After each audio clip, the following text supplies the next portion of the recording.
Hey friends, welcome back to Kimmy's Kitchen and More. I hope y'all are having a great Tuesday. Today's video is hashtag crockpot casserole. I'm going to be doing a casserole. I am going to make a rotisserie chicken parm casserole.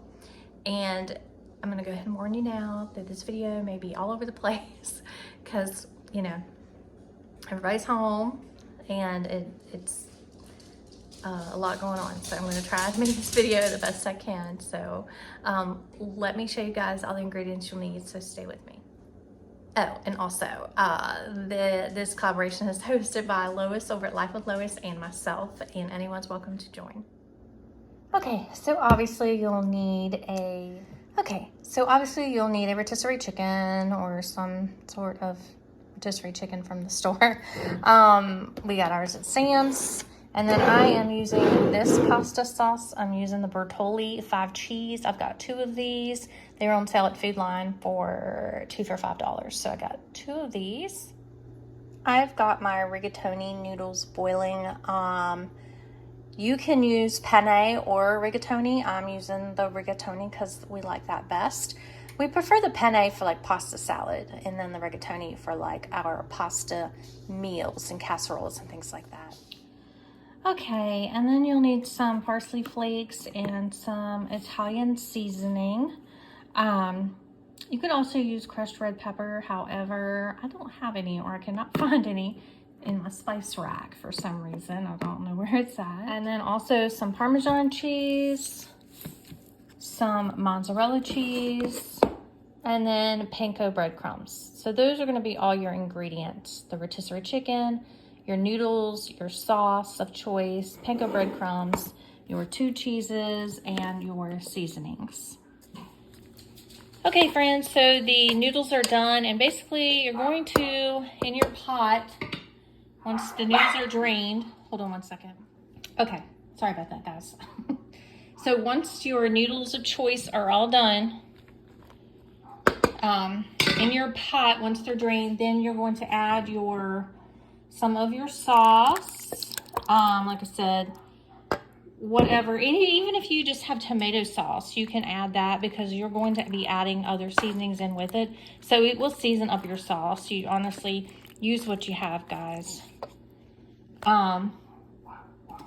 Then you're going to sprinkle in some of your Italian seasoning and some of your parsley flakes.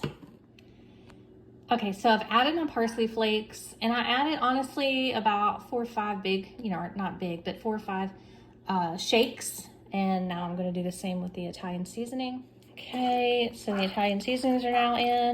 Sorry about the dogs barking. They hear other dogs barking and they see people walking because it's a nice evening. So people are walking and they are just, having a meltdown because goodness forbid someone walk past the house. Or another dog bark. Okay, so we're gonna get this all mixed up, and once it's all mixed and marinated together, then we're gonna go ahead and put it in our sprayed casserole dish, sprayed with, your favorite, or I'm currently using Pam cooking spray.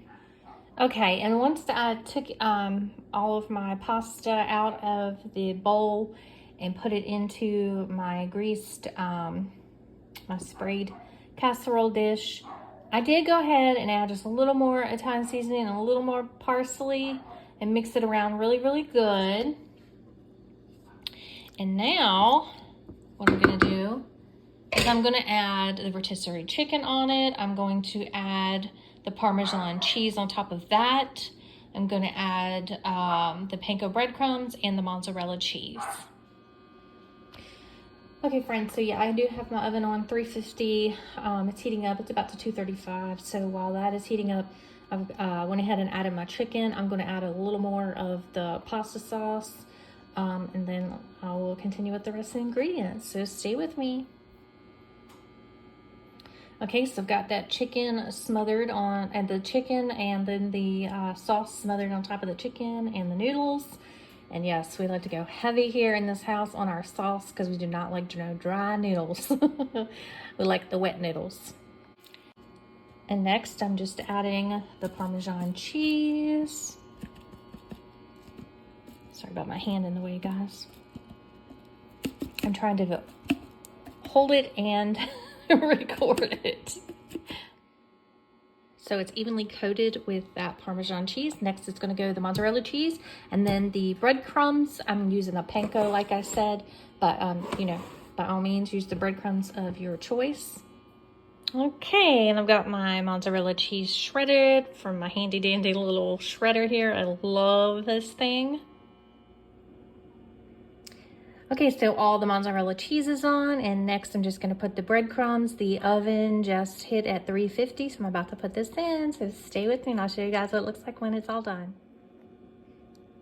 Okay, friends, so we're gonna put this in the oven, like I said, at 350 degrees for about 35 minutes. And to go with it, I'm gonna be making this Red Lobster Cheddar Bay biscuit mix. I'm sure most of you guys have at least seen or tried these before. They are delicious and so easy to make. All you need is the water and the cheese, and of course the bag mix. Mix it all together, and then bake it, and then use your little handy dandy little seasoning bag there, and mix that with 1/4 cup of butter. And when they're done, pull them out and then pour that seasoning mix over, and they are absolutely delicious.